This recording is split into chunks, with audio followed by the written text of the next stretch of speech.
Hello, this is John Buck. I'm going to go through an example today of computing the convolution of two finite length simple signals. Got the wrong line width here. Let's amp that up. There we go. Convolution.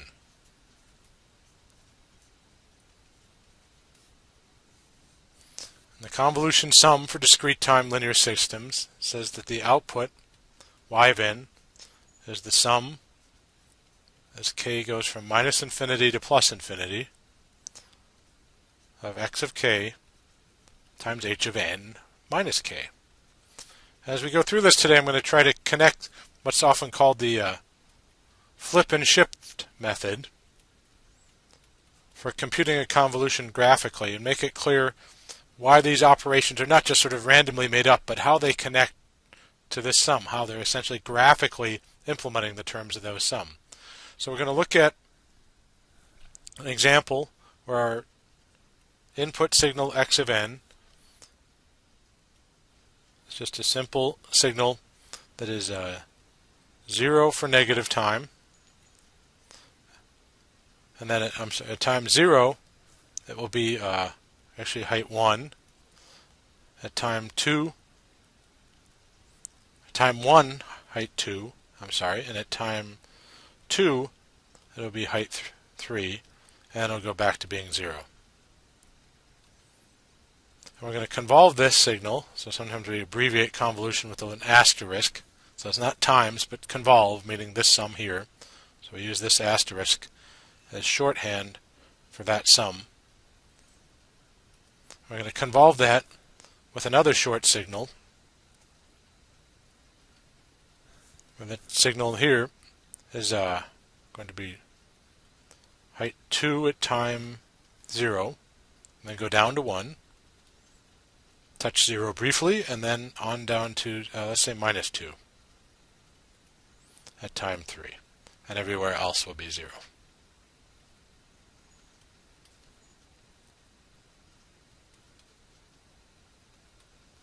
So this is my h of minus n. So I'm going to compute the convolution of these two signals. Let's move on to the next page and make some space to do that. So again, repeating the convolution sum, I'm going to keep this sort of front and center to remind us how the graphical operations we're doing are effectively implementing this sum. So a sum as k goes from minus infinity to plus infinity, x of k, h of n minus k. And so, to see how this works, we get that y of 0, if we plug in a specific value for n, we need to go through for each value of n and evaluate the sum. So this is why convolution can get trickier, take some work to get used to, because we have to find the output for each different value of n from the input and h of n. So if I do n equals 0, the x of k is not affected, but I put in 0 for this, so this term here really can be simplified to be h of minus k. So they say, well, that's just a time reversal. So if I wanted to for now ignore the sum, I could say, well, this is the product of this original signal x of k with the time flipped version of h of k. And so a good way to draw those when I'm first starting out or getting used to things, used to working with signals, is to draw them one below each other all lined up to make it easy to see where they line up, or when I multiply them where they're non-zero. So let me start again by drawing my x of k here. And again, it's going to be 0 starting out, and then 1, 2, 3.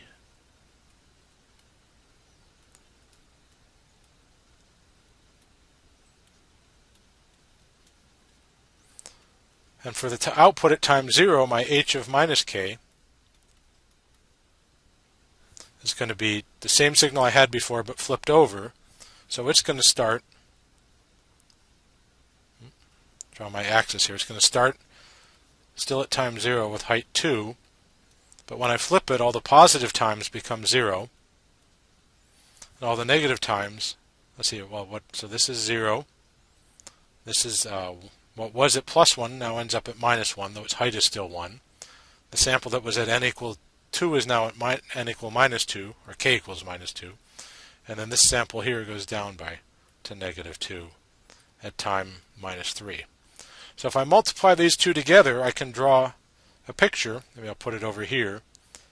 Right, so I take these two together and multiply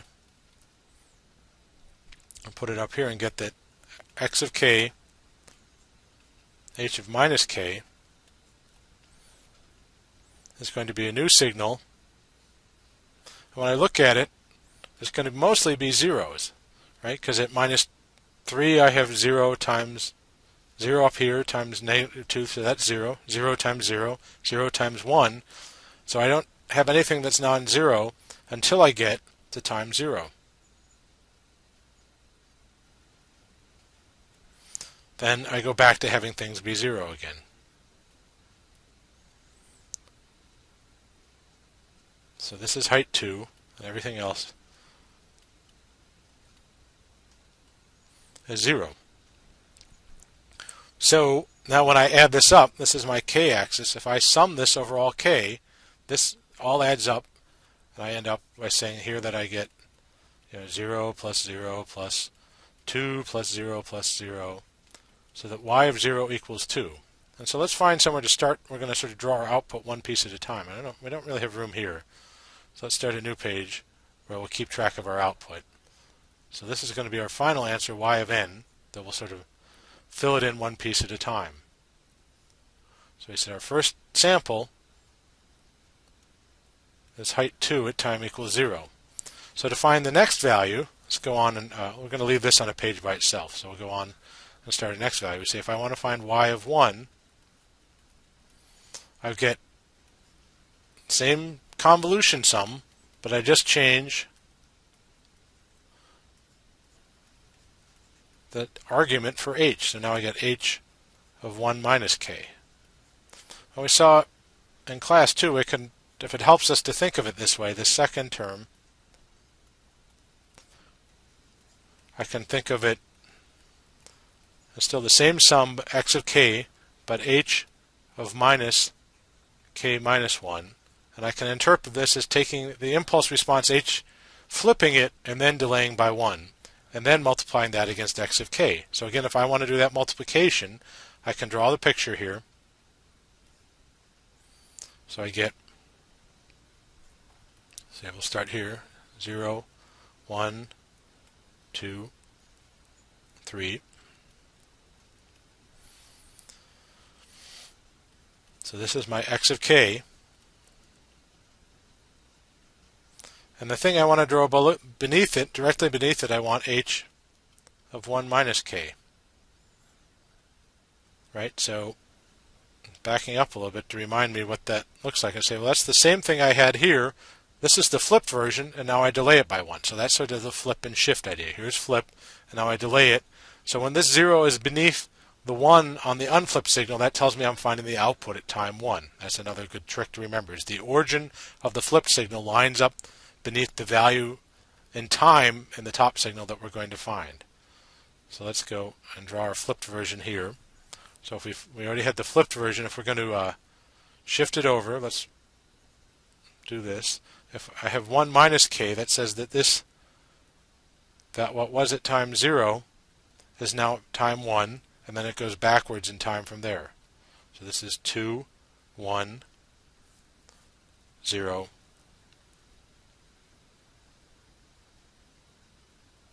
and then minus 2. So again, to find this expression, I multiply these two together point by point, take that resulting product signal and add it all up, and that gives me the value at y1. So when I multiply these two together, I'm going to end up with my product signal. Now gets a little more interesting. Right? It's still 0 here at all these negative times, because this is 0 times 0, 0 times minus 2. But I now get a 1.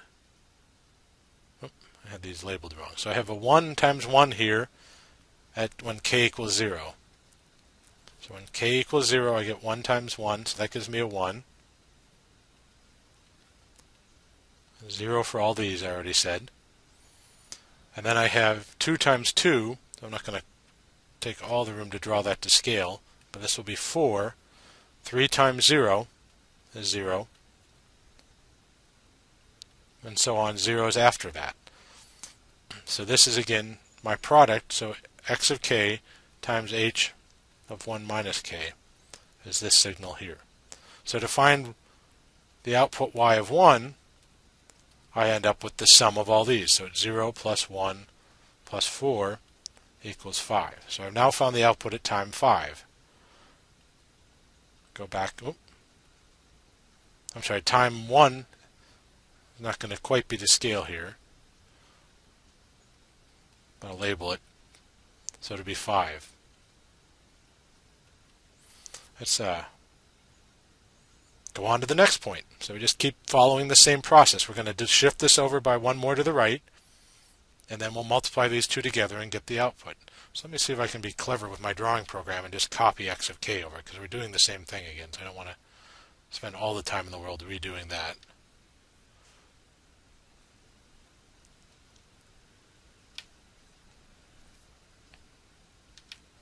So I'll put that on a new page. Like this. Oh, I should leave a little room to write the convolution sum above it, though. So again, our next value of the convolution sum.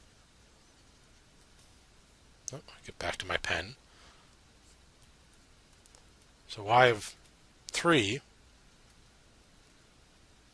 no, y of 2, I'm sorry, y of 2, write out the convolution sum again.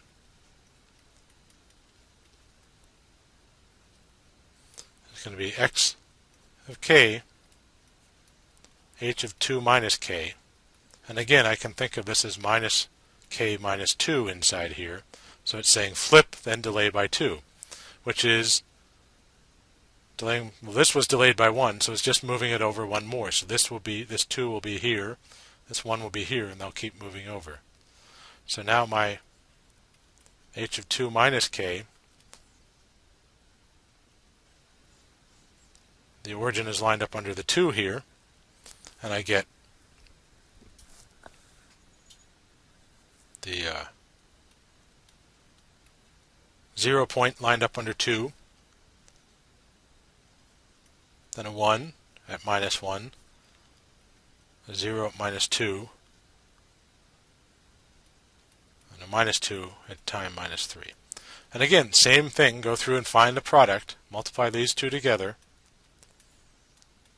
And what I'm putting together here is I'm first finding x of k, h of 2 minus k. And so 2 times 3 is 6.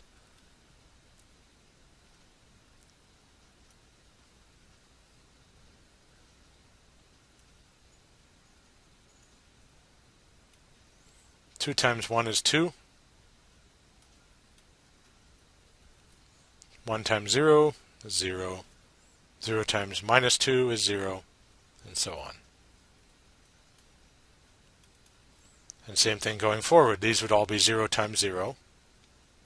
So the same process goes on. So I have 6 and 2 here. So the sum of this, this is telling me that y of 2, I'll put it up here, 0 plus 0, plus, for all these terms, plus 2 plus 6 equals 8. So I can go add that to my graph that I'm building up. Now I'm sort of having to flip between a lot of pages here. If you're doing this on your own, hopefully you can just work it all out as you go down the page. That's not a very good 5 if that's a scale of 2 and all that. Doesn't have to be perfectly to scale, but it doesn't have to be quite that embarrassing either. So let's chop these down a little bit and say this is 2, this is 5, and that's 8. And we just keep going through the same process. Now this is really painstaking to do all this. With a little practice, well, there are two things you can do. You can use 2 pieces of paper and slide this beneath it. And once you get some practice, you don't have to draw the product. It's good when you're starting out to remind you where this is coming from, that this is the stuff inside the sum, and that you're then going to add it. With a little practice, you can just multiply them together. So let's do that for the next one. Let's go back and, too far back. Let's again just try to keep things moving by cutting and pasting our x here. So let's put that on a new page.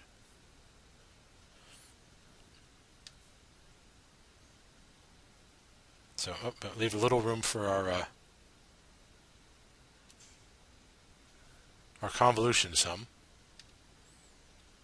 So again, we're now up to, I got my pages out of order. Sorry about that, but this will be y of 3.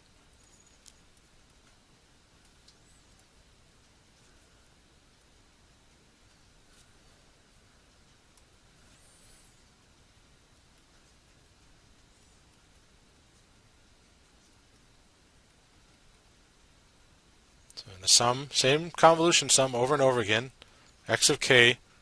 It's just changing the value of n. So now I have 3 minus k. So this is like flipping h and delaying it by 3. So when I do that, my 3 sort of got cut off in the copy here. So I flip h and then delay it by 3. That says I'm going to get to the point now that what was at 0 here is now lined up under 3 here, which is 0. So I have this 2. The flipped shifted version goes 2, 1, and then minus 2.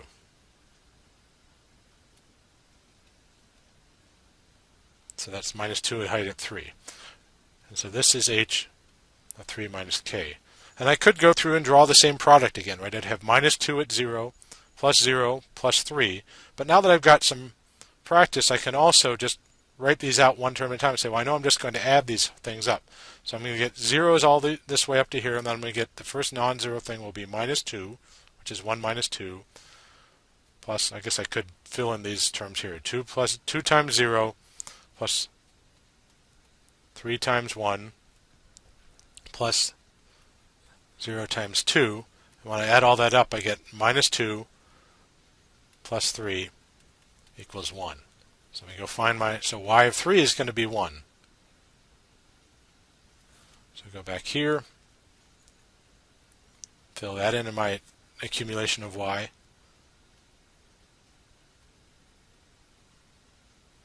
Oh, so now we need a new page here. Let's go back and grab our same x of k. And hopefully by now this is getting to be repetitive enough that you're seeing the pattern to it.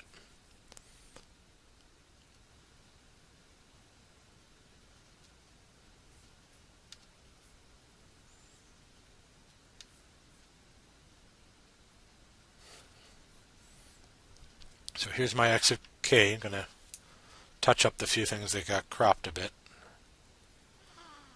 And see if I can erase this carryover here. I guess not. I guess I can't erase what was copied onto the page. Oops. Oh, sorry about that. Live with the mess. So now we're up to y of 4 it is, right? That's y of 3. Yeah, so y of 4. Same sum, new n. So k goes from minus infinity to plus infinity. X of k,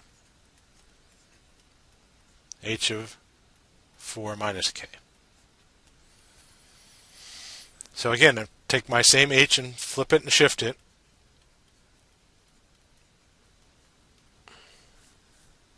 So by the time I've flipped it and then shifted it by 4, the value that was originally an h of k at 0 is now out here, lined up under x of 4. Right? I have x of 4, when k is 4, I'll have 4 here, and this argument would be 0. So the thing that was originally at h of 0. And then, same way I've been drawing it over and over again, counting backwards. And then a minus 2 here. Again, same product thing. I could draw the product of them, but again, I'm getting practiced enough at this now. I can just do it one term at a time and say, well, I have 1 times 0. I can leave that out. I have 2 times minus 2 from these two terms. 3 times 0, so I'll leave that out. 0, 0. So only non-zero term that comes out of this one is minus 4. So where did my y go? There it is. So at time 4, I have minus 4.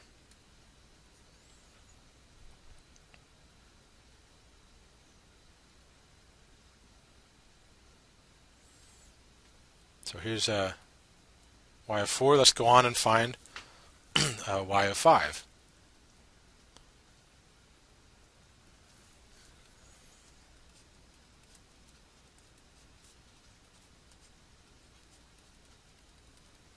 Same sum, sum of x of k, h of 5 minus k. So flip it and shift by 5. So my x of k is that starts at 0. 1, 2. Didn't leave enough room. Let me clean this up. Sorry about that. Move this down a little bit. So here's x of k. So again, just graphically computing the same sum. 1, 2, 3.